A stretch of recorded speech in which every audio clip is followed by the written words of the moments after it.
Hello. അപ്പോൾ ഇന്ന് ഞാൻ നിങ്ങൾക്ക് കാണിക്കാൻ പോകുന്നത് ഒരു മട്ടൻ്റെ ഒരു റെസിപ്പിയാണ്. എൻ്റെ മോൾക്ക് എല്ലാം വീക്കെൻഡ് ഞാൻ ഉണ്ടാക്കുന്നതാണ്. അപ്പോൾ അത് നിങ്ങൾക്ക് കാണിച്ചു തരാം.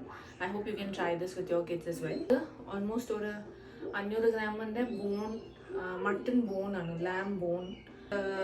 നമുക്ക് ഇവിടുത്തെ സൂപ്പർ മാർക്കറ്റിൽ നമുക്ക് ഫ്രഷ് ആയിട്ട് കിട്ടും. അത് ക്യാരറ്റ് ആൻഡ് പീസ്, കുറച്ച് ഗാർലിക് പോഡ്സ്, ഒരു സീസണിങ്ങിന് വേണ്ടിയിട്ട് ധനിയ ഇല. ഓക്കെ, നിങ്ങൾക്ക് ഇഷ്ടമുള്ള എണ്ണ ഉപയോഗിക്കാം. ഞാൻ അധികം എണ്ണ ഉപയോഗിക്കുന്നില്ല, ബിക്കോസ് മട്ടണിൽ തന്നെ ഒരുപാട് ഫാറ്റ് അതിലിങ്ങനെ റെൻഡർ ആയിക്കോളും. അതുകൊണ്ട് ഞാൻ ജസ്റ്റ് ഒന്ന് ഗാർലിക് ഇട്ട് ഒന്ന് വഴറ്റാൻ വേണ്ടിയിട്ട് കുറച്ച് ഓലിവ് ഓയിൽ ഇടുന്നുണ്ട്.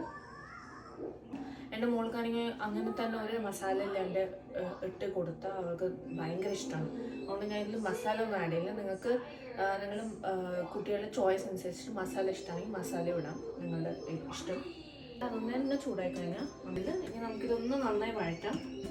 2 മിനിറ്റ് ഗാർലിക് ഒന്ന് മണം മാറുന്ന വരെ ഒന്ന് വഴറ്റാം. ഇത് യൂഷ്വലി ഞാൻ ബോയിൽ ചെയ്യുന്നത് 45 മിനിറ്റ്സിലാണ്. 45 മിനിറ്റ്സിനാണ് ഞാൻ ബോയിൽ ചെയ്യുന്നത്.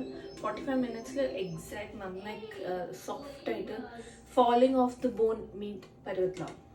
കുക്കറിലാണെങ്കിൽ അത് 8-10 വിസിലെങ്കിലും വേണ്ടി വരും. Slow cooking.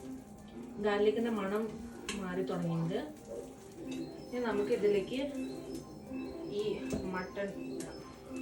മട്ടൻ്റെ ഒരു പച്ച കളർ മാറുന്നവരെ നമുക്കിതൊന്ന് വേവിക്കാം. ഒരു കളറൊക്കെ മാറി തുടങ്ങിയിട്ടുണ്ട്. ഇത് നോക്കിയാൽ നമുക്ക് മട്ടൺ ഒരു ബ്രൗൺ കളർ ആവാൻ തുടങ്ങിയിട്ടുണ്ട്. നമുക്ക് അങ്ങനെ തന്നെ ഇത് ക്യാരറ്റും പീസും ഇടാം. നിങ്ങൾക്ക് വേണമെങ്കിൽ പൊട്ടാറ്റോ, വേറെ വെജിറ്റബിൾസ് വേണമെങ്കിൽ അതും ഇടാം. വേണ്ടിയിട്ടുണ്ട്.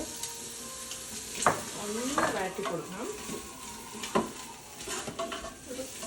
സെക്കൻഡ് കിട്ടാൻ വേണ്ടിയിട്ട് ധനിയയുടെ ഇല സ്പൂൺ ഉപ്പിട്ടിട്ട് ഇതിലേക്ക് നമുക്ക് വെള്ളം ഒഴിക്കണം. ഇന്ന് നമുക്ക് ബീഫ് ഓർ ലാംബ് ഈ ഓപ്ഷനിൽ നമുക്ക് സെലക്ട് ചെയ്യാം. Beef or lamb by default 30 minutes ആണ്. അപ്പോൾ ഞാൻ ഇതൊരു 45 മിനിറ്റ്സിനാണ് വെക്കുന്നത്. 30 മിനിറ്റ്സിലൊന്നും കുക്കാവില്ല. 45 മിനിറ്റ്സിന് വെച്ചിട്ടുണ്ടെങ്കിൽ എന്നിട്ട് ഇത് നമുക്ക് പ്രഷർ കുക്ക് ചെയ്യാം. അപ്പോൾ ഇത് നോക്കി നമ്മളുടെ മട്ടൻ്റെ റെസിപ്പി റെഡിയായി. ഇതിലത്തെ സ്റ്റോക്ക്, ബാക്കി വന്ന സ്റ്റോക്ക് ഞാൻ വേസ്റ്റ് ചെയ്യാൻ പോകില്ല. ഇത് ഞാൻ നാളെ അവളുടെ ഭക്ഷണം ഉണ്ടാക്കുന്ന സമയത്ത്, ചോറുണ്ടാക്കുന്ന സമയത്ത് ഈ സ്റ്റോക്ക് വെച്ചിട്ടായിരിക്കും ഞാൻ ചോറുണ്ടാക്കുക. ദാറ്റ് വേ ഒന്നും ഇതിൽ വേസ്റ്റ് ആവില്ല. പച്ചക്കറിയും ഇതിൽ മീറ്റും ഞാനിപ്പോൾ കഴിക്കാൻ കൊടുക്കും. This is her dinner for today. നിങ്ങളും ഡെഫിനറ്റ്ലി ട്രൈ ചെയ്തിട്ട് ഇഷ്ടപ്പെട്ടോ ഇല്ലയെന്ന് എനിക്ക് കമൻസിൽ പറഞ്ഞറിയിക്കണം. So yes, do try. By.